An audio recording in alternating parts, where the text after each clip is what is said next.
The air inside Xylo's station hung thick with a mingled stench of recycled atmosphere, alien pheromones, and desperation. Kalen Vance stood in the shadows at the back of the cramped auction hall, his weathered coat pulled tight around his shoulders. He hadn't planned to attend this particular event. Slave auctions weren't his idea of entertainment. But rumors of Grok's latest merchandise had drawn a substantial crowd, and Kale couldn't help his curiosity. Final lot of the evening, announced the Zalosian auctioneer, his multifaceted eyes gleaming under the harsh lights. Something special for our distinguished clientele. The crowd shifted forward in anticipation. Kale leaned against the wall, maintaining his distance. He was only killing time until his contact arrived with the cargo manifests he needed. At least, that's what he told himself. Two burly guards dragged a small figure onto the raised platform. As they released their grip, a young woman stumbled forward, catching herself before she could fall. Kale's breath caught in his throat. Even with the restraints and the obvious signs of mistreatment, there was something arresting about her. Her skin was a deep violet that seemed to emit a subtle glow in the dimly lit room, and her eyes, silver like polished mercury, surveyed the crowd with neither fear nor submission, but something akin to defiance. A Zilthian, the auctioneer announced with barely contained excitement. One of the last, known for their empathic abilities and connection to other life forms. Imagine the possibilities, gentlemen. Imagine what secrets she could extract from your rivals with proper motivation. Murmurs rippled through the crowd. Zilthians were rare enough to be considered mythical by most. Kale had heard stories during the war, tales of an ancient race with abilities that defied explanation, hunted to near extinction for those very gifts. Grok, the notoriously brutal Xylosian slave trader, lumbered onto the stage. His massive form, covered in chitinous plates, loomed over the Zilthian girl. "Let's show them what you can do," he growled, reaching for her face with a clawed appendage. The girl jerked away, her silver eyes flashing. "Don't touch me," she said, her voice surprisingly steady. Grok laughed, the sound like rocks grinding together. "Still got spirit. Let's see how long that lasts." He grabbed her arm roughly. "Maybe a demonstration for our buyers?" Something flickered across the girl's face. Fear, rage, or perhaps desperation. Her eyes locked briefly with Kale's, and for a moment he felt a strange sensation, like a whisper brushing against his consciousness. Then it happened. The girl's body tensed, and a pulse, almost invisible but somehow palpable, emanated from her. Grok staggered backward, his equilibrium visibly disturbed. He roared in anger, raising a clawed hand to strike her. The crowd erupted in excited chatter, some backing away in alarm, others pressing forward in curiosity and greed.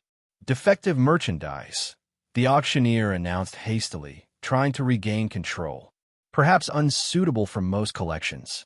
We'll start the bidding low at 500 credits. Silence fell. The excitement had turned to wariness. No one wanted a slave they couldn't control. 400? The auctioneer tried again, desperation creeping into his voice. Surely someone sees the value in such a rare specimen. The silence stretched on, broken only by Grok's heavy breathing as he gathered himself. "Worthless," he spat. "Take her to processing. We'll harvest what we can." Kale knew what processing meant on Xylos. His hand tightened on the railing before him, knuckles whitening. He'd seen too many innocents die during the war. He'd walked away too many times, telling himself it wasn't his fight, wasn't his problem. The girl's eyes met his again, not pleading, but somehow seeing through him, past the hardened exterior to something he thought long dead. 300, Kale called out, his voice cutting through the silence. Every head turned toward him. Grok's compound eyes narrowed. 300 credits, the auctioneer repeated quickly. "Do I hear 350? No one spoke. The crowd seemed to be holding its collective breath. "Sold," the auctioneer declared, bringing down his electronic gavel with obvious relief. "Collection at docking bay 17. Payment up front." Kale pushed through the dispersing crowd, ignoring the curious stares. What had he just done? Jax would kill him for wasting credits they couldn't spare. But as he approached the payment terminal, he couldn't bring himself to regret his decision. The girl watched him approach, her face unreadable but her eyes tracking his every move. "I don't know what I'm going to do with you," Cale muttered as he pressed his thumb to the scanner, authorizing the transfer of credits from his already depleted account. "Then why did you buy me?" she asked, her voice barely above a whisper. Cale had no answer for her. He wasn't sure he had one for himself. As they led her away to prepare for transfer, Grok sidled up beside Cale, his breath reeking of fermented proteins. "Big mistake, human. That one's trouble. Should have let me process her." "Not my first mistake," Cale replied evenly. "Probably won't be my last." Grok's mandibles clicked in what might have been amusement. "We'll see. Some merchandise isn't worth the price, no matter how pretty." Cale watched him lumber away, unease settling in his stomach like a cold stone. What had seemed like an impulsive act of decency now felt like something more significant, and potentially more dangerous than he'd intended. An hour later, Cale stood outside docking Bay 17, waiting as a bored-looking guard deactivated the girl's restraints. She rubbed her wrists, her silver eyes never leaving Cale's face. "She's all yours," the guard said with a sneer. "No refunds." Cale nodded curtly and gestured for the girl to follow him. She hesitated for just a moment before falling into step beside him. "My name is Kalen Vance," he said quietly as they wound through the crowded corridors of Xylo Station. "Most people call me Cale. I'm the captain of a light transport vessel called the Stardust Drifter. It's not much, but it's home." She said nothing, her eyes darting around, taking in everything with a wariness that spoke of hard experience. "Do you have a name?" he asked. Her gaze snapped back to him, assessing. "Lyra," she finally said, the words sounding almost like a question. "Lyra," he repeated. "Listen, I don't believe in owning people. Once we're on my ship, you're free. You can stay with us until we reach a safe port. Or—" He trailed off, realizing he hadn't thought this through at all. She just watched him, her expression guarded. They reached the docking ring where the Stardust Drifter was berthed. The ship was exactly as Cale had described it. Not much. A modified Corsair-class light transport. It had seen better days decades ago. But it was space-worthy, and, more importantly, it was his. As the airlocks cycled open, Cale felt a familiar tension in his shoulders ease. Home. The tension returned immediately when he saw Jax waiting in the corridor, arms crossed over his massive chest. The Orison engineer's craggy face was set in a thunderous scowl. "Where have you been?" Jax demanded, then noticed Lyra. His eyes widened. "What the hell is this?" "Jax, this is Lyra," Cale said, keeping his voice neutral. "She'll be traveling with us for a while." "Are you out of your mind?" Jax's voice dropped to a fierce whisper. "We're barely making enough to keep fueled, and you bring a stray on board? And not just any stray. Is that a Zilthian?" "She needed help," Cale said, suddenly tired. "What was I supposed to do?" "The same thing you always do. Mind your own business and keep flying," Jax growled, but some of the heat had left his voice. He studied Lyra with narrowed eyes. "Can she at least work? Earn her keep." "She's not a slave, Jax," Cale said firmly. "She's a passenger. A paying passenger." Cale's silence was answer enough. Jax threw up his hands. "Wonderful. Just wonderful. I'll add it to the list of ways we're going to die broke in space." He stomped off toward the engine room, muttering under his breath. "Don't mind him," came a cheerful voice from the other end of the corridor. A young woman with close-cropped dark hair and an easy smile approached. "Jax is all bark. I'm Alara, ship's pilot and occasional voice of reason." She extended a hand to Lyra, who stared at it as if uncertain what to do. "It's okay," Cale said quietly. "No one's going to hurt you here." Slowly, Lyra reached out and briefly touched Alara's hand. The pilot's smile widened. "You look exhausted," Alara said. "Let's find you a bunk and some clean clothes." As Alara led Lyra away, chattering about the ship's layout, Cale made his way to the bridge. He sank into the captain's chair, running a hand over his face. What had he done? They were barely scraping by as it was. The cargo they delivered to Xylos had earned them just enough to refuel and stock up on essential supplies. They couldn't afford to take on charity cases. And yet, when he thought about what would have happened to Lyra if he hadn't spoken up, the navigation console chimed, reminding him they were cleared for departure in 20 minutes. He began the pre-flight sequence automatically, his mind still on the silent girl with silver eyes who now found herself aboard his ship. It wasn't until they'd broken orbit and set course for the Xylos system's edge that the priority alert sounded. Kale frowned, bringing up the message on his screen. Attention all vessels. Escape property. Reward for return. Below was an image of Lyra, along with a substantial bounty offer. That was fast, Kale muttered, deleting the alert. But a cold feeling settled in his gut. Grok wasn't going to let this go easily, especially after being humiliated in front of his clientele.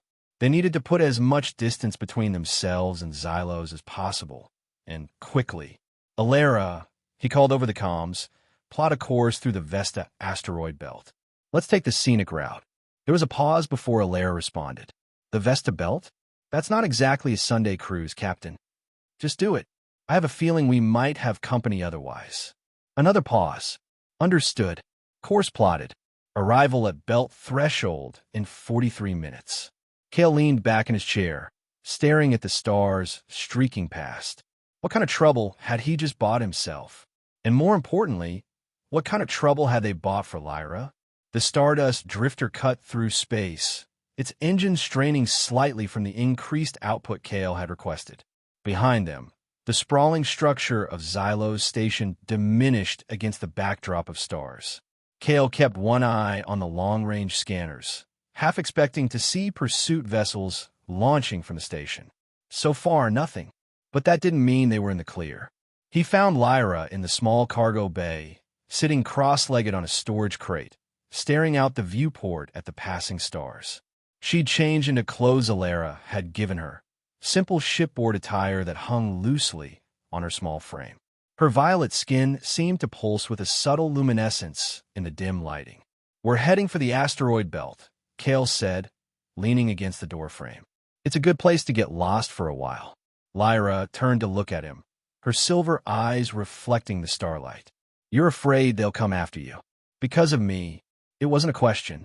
Grok doesn't strike me as the type to forgive easily, Kale replied with a shrug. But don't worry. I've flown through worse than a few angry slave traders. Why did you do it? She asked, the same question from earlier. By me, Kale shifted uncomfortably. I don't know. It seemed like the right thing to do at the moment. You're lying, Lyra said, but without accusation. You don't do the right thing often, do you, Kalen Vance? He stiffened. Listen, I don't know what kind of mind tricks you Zilthians can play. No tricks, she interrupted. Just observation. Your ship is running on minimal power. Your engineer is worried about fuel. You can't afford unnecessary expenses. Yet you spent 300 credits on a stranger. She tilted her head slightly. What? Kale ran a hand through his hair. Maybe I'm tired of walking away. The admission surprised him as much as it seemed to surprise her. Look, we'll get you somewhere safe, somewhere you can. I don't know, start over. A flicker of something, hope, perhaps, or skepticism, crossed her face. There is no safe for me. Not anymore. She returned her gaze to the stars. But thank you for the reprieve, however brief it may be. The ship's intercom crackled. Captain to the bridge, came Jax's gruff voice. We've got a problem. Kale cursed under his breath. Stay here, he told Lyra, already moving toward the door. It's Grok, isn't it? She called after him. He didn't answer, but they both knew the truth. On the bridge, Jax stood over the sensor display, his craggy face illuminated by the red alert indicator. Alara sat at the pilot station, her fingers flying over the controls. We've got company, Jax growled as Kale entered. 2 pursuit craft, closing fast. Xylosian registry. Kale dropped into the captain's chair, pulling up the tactical display. Time to intercept. 17 minutes at current speed, Alara replied tensely. They're faster than us, Captain. Can we outrun them to the belt? Alara shook her head. Not a chance. They'll catch us before we reach the outer markers. Kale studied the display, mind racing. What about that old mining outpost on Vestanine? Could we reach that? Jax frowned. The abandoned Regan Corp facility? That place has been derelict for years. No guarantees the docking systems even work anymore. But can we reach it before they reach us? Kale pressed. Alara's fingers danced across her console. If we divert full power to engines, including non-essential systems, maybe. It's going to be close. Do it, Kale ordered. Jax, I need everything you can give the engines. Reroute life support from the cargo bay if you have to. The engineer nodded grimly and headed for the engine room at a run. You really stepped in it this time, didn't you? Alara muttered as she plotted the new course. Seems that way, Kale admitted, settling into his seat. Let me know when we're 5 minutes from the outpost. I'll need to manually override the docking protocols if they're as deteriorated as Jax thinks. The Stardust Drifter surged forward as Jax diverted additional power to the engines. The pursuing vessels, sleeker and newer, steadily gained ground. They're hailing us, Alara reported. Ignore it, Kale replied. Nothing they have to say is worth hearing. The ship shuddered slightly as the engines pushed beyond their recommended output. Warning indicators flashed on Kale's console, which he systematically overrode. They just needed to hold together long enough to reach the outpost. The door to the bridge slid open, and Lyra stepped in silently, her luminescent skin casting strange shadows in the dimmed lighting. I told you to stay in the cargo bay, Kale said without looking up from his console. You turned off the life support there, she replied calmly. Besides, this is happening because of me. I should be here. Before Kale could argue, the ship rocked violently. A proximity alarm wailed. They're firing warning shots, Alara announced, her voice tight. Next ones won't miss. Evasive maneuvers, Kale ordered. Jax, what's our status? The engineer's voice came over the comms, strained against the background roar of the overtaxed engines. We're running hot, Captain. Another 5 minutes at this output, and we risk a core breach. We just need 3, Kale replied. The outpost is coming into visual range. Through the view screen, they could see it now, a dark, angular structure attached to a small asteroid, dormant and forgotten. No lights shone from its windows. No signals emanated from its communications array. Another shot from their pursuers streaked past, closer this time. They're done warning us, Alara said grimly, her hands steady on the controls despite the danger. Lyra moved to stand beside Kale's chair, watching the approaching outpost with unreadable eyes. The station is not entirely dead, she said quietly. Kale glanced up at her sharply. What do you mean? I can feel it. There's still power deep inside, dormant but present. Jax's voice crackled over the comms again. Captain, we've got a cascade failure in the secondary cooling system. If we don't reduce engine output in the next 60 seconds. Just hold it together, Jax, Kale interrupted. We're almost there. The outpost loomed larger in the view screen, a relic of a more prosperous time when the Vesta Belt had been actively mined. According to the ship's database, Regan Corp had abandoned the facility nearly 2 decades ago when the easily accessible deposits were depleted. Beginning docking sequence, Kale announced, his fingers flying over the manual controls. Alara, keep us steady. They're closing to firing range, Alara warned. Estimated 30 seconds to weapons lock. Kale focused on the docking procedure, sending the ancient access codes that might or might not still work. For long seconds, nothing happened. Then, like a creature stirring from hibernation, lights flickered to life around the docking bay. Mechanical arms extended slowly, ready to receive the ship. It's working, Kale breathed. Another impact rocked the ship, this one deliberate. Warning klaxons blared. Direct hit on our starboard engine housing, Jax reported, his voice tight with barely contained panic. We're venting plasma. Containment fields holding at 60%. Just a few more seconds, Kale urged, guiding the ship toward the now-active docking clamps. The pursuing vessels were clearly visible now, sleek Xylosian hunters with predatory lines. Another shot streaked past them, missing the drifter's hull by meters. With a grinding shudder, the docking clamps engaged. The ship lurched, then settled. Emergency seals deployed automatically around the connection point. We're docked, Alara confirmed. But those ships will be right behind us. Kale was already moving toward the weapons locker. Jax, what's the status of that plasma leak? Containment's holding, but barely. We're not going anywhere for a while, Captain. Kale pulled out 2 pulse pistols, checking their charges. Then we'd better make sure our friends don't get too comfortable. Alara, lock down the ship's systems. Authorization Alexandria 97. No one accesses anything without my personal code. Alara nodded, her fingers moving across her console in practice sequences. Kale turned to Lyra, who watched him with those unsettling silver eyes. Stay with Alara.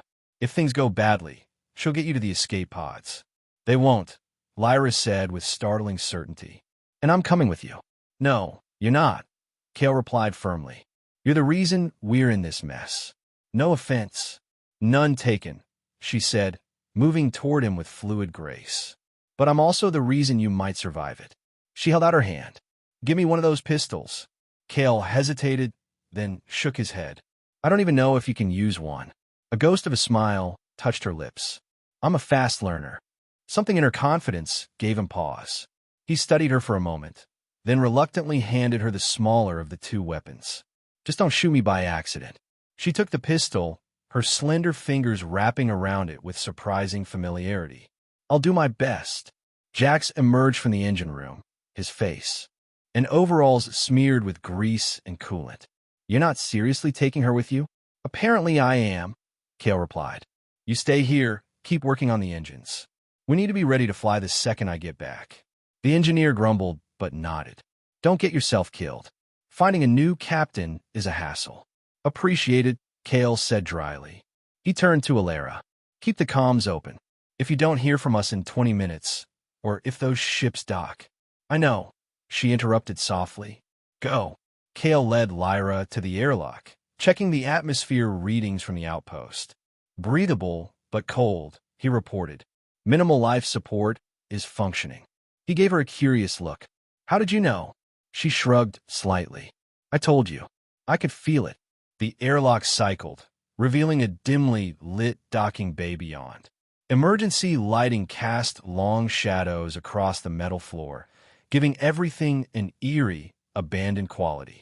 Their breath fogged in the cold air as they stepped out of the ship. What's the plan? Lyra asked, her voice hushed.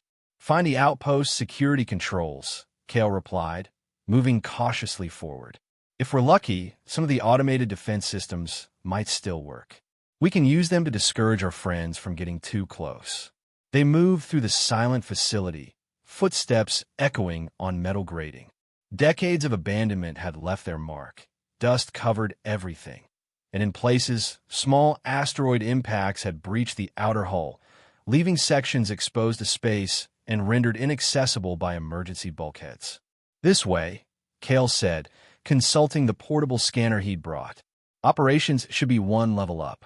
As they approached a junction, Lyra suddenly grabbed his arm, pulling him to a stop. Wait, she whispered. Kale froze, straining his ears. For a moment, he heard nothing but the faint hum of minimal life support. Then, a metallic clank, distant but distinct. They're already here, Lyra breathed. Ow! Kale hissed. They couldn't have docked without Alara seeing them. Lyra shook her head. Not the ships. A smaller craft, perhaps. Or they boarded directly, with suits. Kale cursed silently. Change of plans. We need to set up an ambush. They retreated to a maintenance corridor, darkened by power conservation protocols.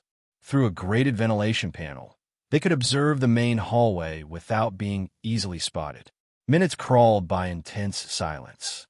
Then, movement, 3 figures in light combat armor, distinctly Xylosian in their chitinous appearance, moved cautiously down the corridor. They carried heavy stun weapons, designed to incapacitate without killing valuable merchandise. Bounty hunters, Kale whispered. Lyra's grip tightened on her pistol. What do? Wait until they pass, then we take them from behind. Aim for the joints in their armor. They're vulnerable there. She nodded, her face set in determination.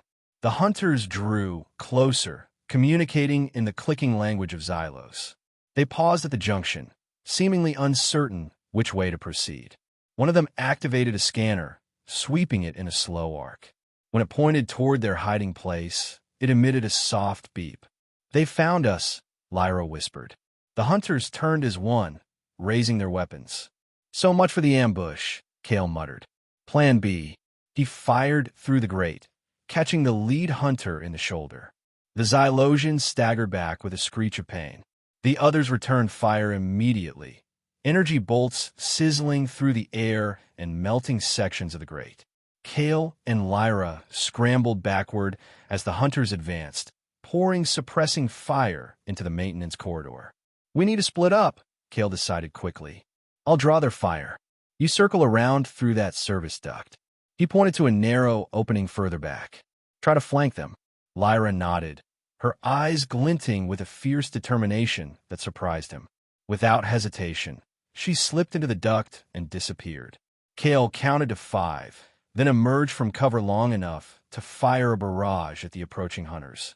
2 shots connected, one glancing off armor, the other finding its mark in a hunter's leg joint.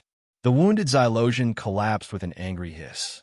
The remaining 2 pressed forward more cautiously, using the corridor's support columns for cover. Kale retreated deeper into the maintenance area, firing periodically to keep their attention fixed on him. Where was Lyra? Had she made it around? His question was answered by a burst of weapons fire from behind the hunters. Lyra had emerged from another vent, catching them in a perfect crossfire. Her shots were surprisingly accurate for someone who'd claimed not to know how to use a weapon. One hunter went down immediately, a precision shot to the neck, joints severing vital connections. The last hunter, suddenly vulnerable from both sides, made a desperate lunge toward Lyra. Kale shouted a warning, but she was already moving, not away from the hunter, but toward him. Just before they collided, she dropped to her knees, sliding beneath his grasping claws, and fired upward. The Xylosian crumpled, momentum carrying him forward to crash lifelessly into the wall. Silence descended, broken only by the faint sizzle of energy weapons cooling and the distant hum of the station's minimal systems. Kale emerged from cover, staring at Lyra with new eyes. "Where did you learn to fight like that?" She rose gracefully, brushing dust from her clothes. Survival necessitates adaptation. Before he could question her further, his comm unit crackled to life. "Captain," came Alara's urgent voice. "We're detecting a ship breaking away from the main pursuers. It's small, probably a boarding craft. ETA to your position for minutes." "Acknowledged," Kale replied. "We're heading to operations now. Any luck with those engines, Jax?" "Working on it," came the engineer's strained voice. "Containment fields are stabilizing, but we're still looking at 20 minutes minimum before we can risk ignition." "Make it 15, Kale said grimly. "We're about to have more company." He and Lyra moved quickly through the station, stepping over the fallen hunters. The route to operations was clear now, and they wasted no time navigating the abandoned corridors. Decades-old equipment still lined the walls, left behind when the facility was decommissioned. Too expensive to transport, too worthless to steal. Operations was a circular room dominated by a central command console. Most of the screens were dark, but a few still glowed with the faint blue light of standby mode. Kale went straight to the security terminal, brushing away dust to reveal the controls beneath. "Let's hope the emergency protocols are still functional," he muttered, activating the system. To his surprise, the console responded immediately, screens flickering to life. "Looks like the redundant power systems held up better than expected." Lyra moved to stand beside him, watching as he navigated through the security menus. "What are you looking for?" "This," Kale said with grim satisfaction as a schematic of the station appeared. "Defense grid. The outpost has external turrets for protection against rogue asteroids and the occasional pirate, if they're still operational." He input a series of commands, overriding safety protocols and redirecting power from non-essential systems. Warning indicators flashed across the screen, which he systematically ignored. "External defense grid activating," announced an automated voice, startling them both. "Warning, system at 27% capacity. Full functionality not guaranteed." "We'll take what we can get," Kale muttered, programming the turrets to target any approaching vessels. A new alert sounded from the docking sensors. The boarding craft, Lyra said, reading the display. It's arrived. Kale cursed. How many? She studied the thermal imaging. 6 life forms. Heavily armed, based on their signatures. Time to go. Kale decided, downloading the station schematics to his portable device. There's a secondary access route to the docking bay. We can. The entire station shuddered violently, throwing them against the console. Emergency klaxons wailed to life. What was that? Lyra gasped. Kale checked the external sensors. The main pursuit vessels. They're firing on the station. He couldn't keep the disbelief from his voice. They're supposed to be retrieving you, not blasting us all to pieces. Lyra's expression hardened. Grok would rather see me destroyed than escape him. It's not about profit anymore. It's about pride. The station rocked again as another impact struck. Warning indicators flashed across every operational screen. Hull breach on levels 3 and 4. The automated system reported tonelessly. Emergency containment failing. Structural integrity at 58% and declining. Kale opened his comm channel. Alara, Jax, status report. We're still in one piece, came Alara's tense reply. But not for long if they keep this up. Jax says the engines are nearly ready, but we got a new problem. The docking clamps won't release. Something about the station's damage causing a security lockdown. Perfect, Kale growled. Just perfect. Can you override it? Working on it. Jax's voice broke in. But I need access to the main docking controls. Kale examined the station schematic. Those would be on level 2, near our position. We'll head there now. Another impact rocked the station, more violent than before. Several screens in operations went dark. Structural integrity at 41%. The automated voice informed them with eerie calm. Catastrophic failure imminent. Evacuation advised. You don't say. Kale muttered sarcastically. Come on, he said to Lyra, heading for the exit. We've got about 10 minutes before this whole place tears itself apart. They raced through the corridors, guided by the schematic on Kale's device. Twice they were forced to detour around sections where hull breaches had triggered emergency bulkheads. The sounds of battle echoed through the station, both from the external bombardment and, more worryingly, weapons fire from within. The boarding party, Lyra said as they paused at an intersection. They're sweeping the station, looking for us. Then let's not make it easy for them, Kale replied, leading her down a service passage barely wide enough for single-file movement. They emerged near the docking control room, only to find 2 Xylosian hunters guarding the entrance. Before Kale could formulate a plan, Lyra touched his arm. Her eyes had taken on a strange, silvery luminescence. Trust me, she whispered. Before he could stop her, she stepped into view of the guards. They immediately raised their weapons, but hesitated, seemingly transfixed by her gaze. Lyra extended her hands, palms outward, and a wave of something emanated from her.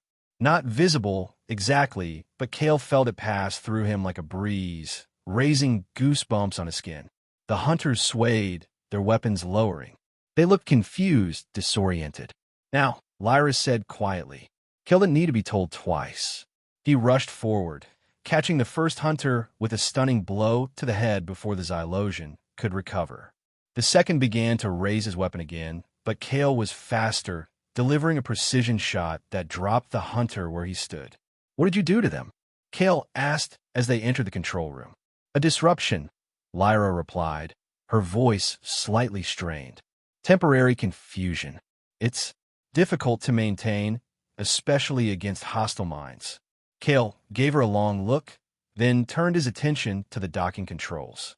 Jax, I'm at the control panel. Talk me through this. For the next several minutes, he worked under Jax's remote guidance, bypassing damage systems and rerouting commands to release the docking clamps. The station continued to shudder around them as the Xylosian vessels outside increased their barrage. Structural integrity at 23%, the station's automated voice announced. Critical failure in 5 minutes. Almost there, Kale muttered, fingers flying across the controls. Just one more override sequence. The console suddenly lit up green. Docking clamps disengaged, it reported. "We did it," Kale exclaimed. "Jax, Elara, prepare for immediate departure. We're on our way back." "Better hurry," Jax replied grimly. "Engines are hot, but this whole station feels like it's about to come apart." Kale and Lyra rushed back toward the docking bay, taking the most direct route despite the risk of encountering more hunters. They had no choice. Time was running out. As they rounded the final corner to the docking bay, they found their path blocked by a massive Xylosian figure, larger and more heavily armored than the hunters. Grok. The slave trader's compound eyes gleamed with malice in the emergency lighting. "Leaving so soon?" he hissed, mandibles clicking. "And with my property, too. How inconsiderate." Kale raised his weapon, but Grok was surprisingly fast for his size. A massive claw knocked the pistol from Kale's hand, sending it skittering across the floor. "I'm curious, human," Grok continued, advancing slowly. "What made you think you could steal from me and live? Was it stupidity? Arrogance? Or perhaps—" His eyes shifted to Lyra. "Something else?" "She's not property," Kale said, backing away, positioning himself between Grok and Lyra. "She's a person." Grok laughed, the sound like rocks grinding together. "How noble. The war hero finds his conscience at last." His claw shot out again, this time catching Kale across the chest, ripping through his jacket and drawing blood. Kale staggered back, grimacing in pain. The wound wasn't deep, but it burned like fire. "Stay behind me," he told Lyra, searching desperately for a weapon, a tool, anything to use against the advancing Xylosian. "No," Lyra said, stepping forward. "You've done enough, Kalen Vance. This is my fight." Grok's mandibles spread in what passed for a smile among his kind. "The little empath wants to play. Good. I've been wanting to test your full capabilities before selling you to the highest bidder." He raised a clawed appendage. "Or perhaps I'll just keep you for my personal collection after all." Lyra stood perfectly still, her silver eyes locked on Grok's compound ones. The faint luminescence of her skin seemed to intensify, pulsing with an inner light that cast strange shadows across the corridor. "You're not taking me anywhere," she said, her voice suddenly layered with harmonics that hadn't been there before. "And you're not hurting him again." Something shifted in the air between them, a distortion like heat rising from metal, but colder, more deliberate. Grok hesitated, his confidence visibly wavering. Lyra raised her hands, and the distortion expanded. Kale felt it pass through him again, stronger this time, not disorienting like before, but somehow fortifying, as if her energy recognized and supported him. Grok, however, reacted very differently. He staggered backward, his armored exoskeleton creaking as he fought against an invisible force. His compound eyes widened in what could only be fear. "What are you doing?" he demanded, his voice strained. "Stop this." Lyra took a step forward, then another. With each step, Grok seemed to struggle more, as if caught in an invisible web that tightened around him. "You hunt my people," Lyra said, her voice still carrying those strange harmonics. "You cage us, sell us, break us." Each accusation was punctuated by a pulse of energy that visibly impacted Grok. "But you don't understand us. You never did." Grok's chitin began to crack, thin fracture lines spreading across his armored plating. He howled in pain and outrage. "I could kill you," Lyra continued, now standing directly before him. "I could shatter your mind as easily as I'm stressing your shell. But I won't." The energy around her receded slightly. "Because then I would be like you." Another violent tremor shook the station, more severe than any before. Warning klaxons reached a fever pitch. "Critical structural failure imminent," the automated system announced. Evacuation protocols initiated. Grok, freed from the worst of Lyra's psychic grip, seized the moment of distraction. With a roar of rage, he lunged forward, massive claws extended toward her throat. Kale shouted a warning, diving for his fallen weapon. But Lyra was ready. As Grok's claws reached for her, she released a concentrated burst of psychic energy, not at his mind or body, but at the weakened ceiling above him. Metal groaned, then gave way. A massive section of ceiling collapsed, burying Grok beneath it. His legs thrashed briefly, then went still. "Come on," Kale shouted, grabbing Lyra's hand. "The whole place is coming down." They sprinted the remaining distance to the docking bay, where the Stardust drifter waited, engines already glowing with pre-ignition. The airlock cycled open as they approached, Alara obviously watching their progress on the external cameras. "Go, go, go," Kale shouted as they tumbled into the ship. "Get us out of here, Alara." The airlock had barely sealed behind them when the ship lurched, breaking free from the disintegrating station. Through the viewport, they could see massive chunks of the facility tearing away, explosive decompressions sending debris in all directions. "What about the Xylosian ships?" Lyra asked as they made their way to the bridge. "The defense turrets damaged one," Alara reported as they arrived. "The other is still operational, but they seem more concerned with their damaged companion than pursuing us right now." "Don't count on that lasting," Kale said, dropping into the captain's chair. "Plot a course through the asteroid belt, maximum speed. We need to lose them before they reorganize." The Stardust drifter accelerated away from the collapsing outpost, diving into the dense field of asteroids that made up the Vesta belt. Behind them, the Xylosian vessels grew smaller against the backdrop of destruction. "We did it," Alara breathed, a note of disbelief in her voice. "We actually got away. For now," Kale cautioned, though he couldn't help a small smile of triumph. He turned to Lyra, who stood quietly observing the viewscreen. "You never mentioned you could do whatever that was back there." She met his gaze steadily. "You never asked." "Fair point," he conceded. "Are all Zilthians capable of that level of, what should I call it? Telekinesis? Mind control?" "We call it resonance," Lyra replied softly. "And no, not all of us. I was different. It's part of why I was valuable to people like Grok." The ship suddenly shuddered, a warning light flashing on Kale's console. "We've got a problem," Jax's voice came over the comms. "That plasma leak damaged more than I thought. The patch I applied is holding, but the strain of this asteroid navigating is going to tear it apart if we keep pushing." Kale cursed under his breath.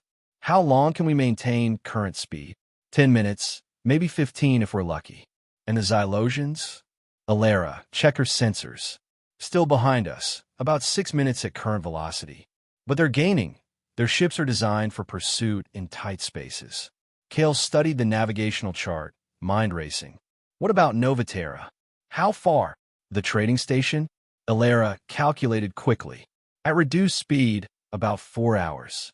But we have to clear the belt first, which means staying at current velocity for at least another 20 minutes. Which we can't do," Kale concluded grimly. Lyra stepped forward, studying the display. "There," she said, pointing to a dense cluster of asteroids. "That formation. It has a hollow center, almost like a cave." Kale zoomed, and on the area she indicated. The sensors confirmed it. A cluster of asteroids had formed an almost perfect spherical void in their center, invisible from most angles. "How did you know that?" he asked. Lyra shrugged slightly. "I can sense the space. The absence, surrounded by presence. If we can get inside," Alara said thoughtfully, "the asteroids would mask our energy signature. We could power down, drift until the Xylosians give up the search, then repair the plasma leak properly," Jax added over the comms. "It's risky, but it might work." Kale made his decision. "Set a course for the cluster. Jax, prepare for emergency power-down procedures once we're inside. Alara, you'll need to navigate us through manually. Minimum thrusters only once we approach the entry point." The next 10 minutes were among the most tense of Kale's life. The Stardust drifter threaded its way through the asteroid field, each impact on the hull making him wince. The Xylosian ships continued their pursuit, closing the gap with each passing minute. "Almost there," Alara reported, her voice tight with concentration. "Entry point visible." Through the view screen, they could see it, a narrow gap between two massive asteroids, leading into the darkness beyond. "Pursuing vessels, 3 minutes out," Jax reported from engineering. "Plasma containment at 22%. We're cutting it close, Captain. When are we not?" Kale muttered. "Alara, take us in. Nice and easy." The ship slowed, maneuvering with delicate precision toward the gap. It was tight, far tighter than Kale would have liked, but the drifter was a smaller vessel than the Xylosian hunters. If they could fit through, their pursuers would have a much harder time. The hull scraped against rock as they squeezed through the entry point, the sound reverberating throughout the ship like a creature in pain. Then, suddenly, they were through, floating in a spherical void perhaps 500 meters across, surrounded on all sides by asteroid mass. Power down, Kale ordered. Everything non-essential. Life support at minimum. No external emissions. The ship darkened around them as systems shut down one by one. Emergency lighting cast everything in a soft blue glow. Now we wait, Kale said quietly. For nearly an hour, they drifted in silence within their asteroid hideaway. Occasionally, the sensors would register a Xylosian ship passing nearby, scanning for their signature. But the dense rock surrounding them, combined with their powered-down state, seemed to be working. The hunters couldn't pinpoint their location. Eventually, the sensor contacts became less frequent, then stopped altogether. I think they're giving up, Elara said hopefully, monitoring the passive scanners. Or regrouping, Kale cautioned. Either way, we need to fix that plasma leak before we can go anywhere. Jax, what's the prognosis? The engineer appeared in the doorway, wiping grease from his hands with a rag. I can patch it properly now that we're stable. Give me 2 hours. You've got 1, Kale replied. I don't want to stay here any longer than necessary. As Jax returned to engineering, grumbling about unreasonable expectations, Kale turned to find Lyra watching him with those unsettling silver eyes. What? He asked. You're bleeding, she said simply, gesturing to the wound Grok had inflicted across his chest. Kale looked down in surprise. In the chaos of their escape, he'd almost forgotten about it. It's nothing. I've had worse. That doesn't mean it doesn't need treatment, Lyra replied, stepping closer. May I? Something in her tone made him hesitate, but he nodded. Lyra placed her hand over the wound, not quite touching him. A familiar sensation washed over him.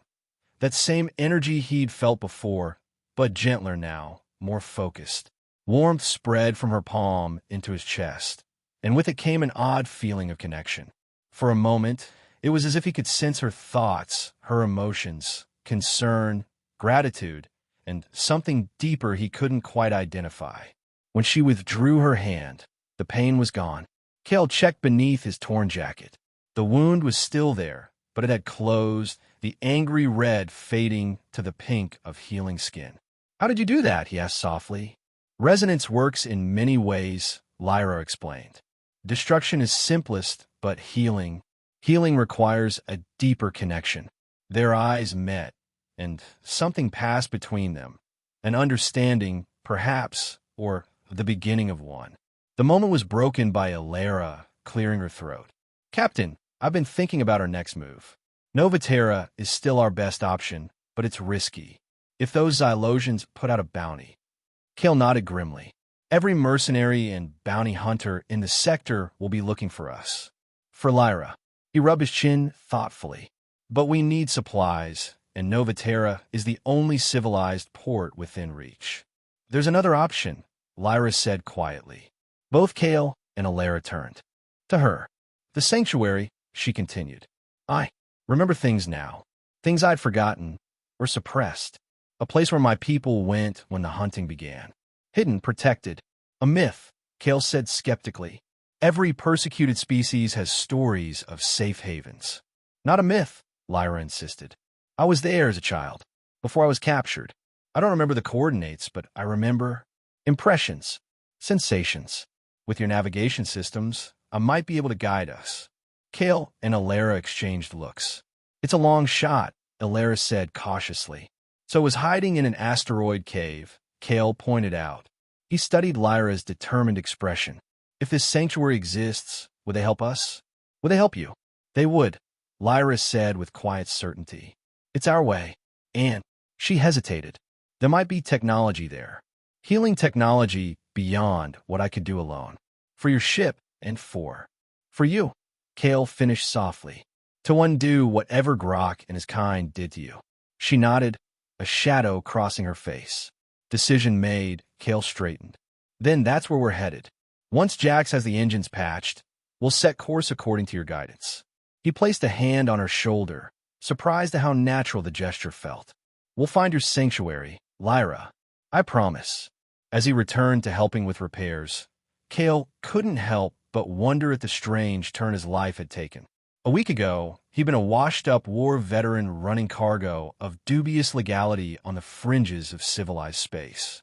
Now he was harboring a fugitive with extraordinary abilities, fleeing bloodthirsty slavers, and searching for a mythical haven of a nearly extinct species. For the first time in years, he felt something he'd almost forgotten: purpose.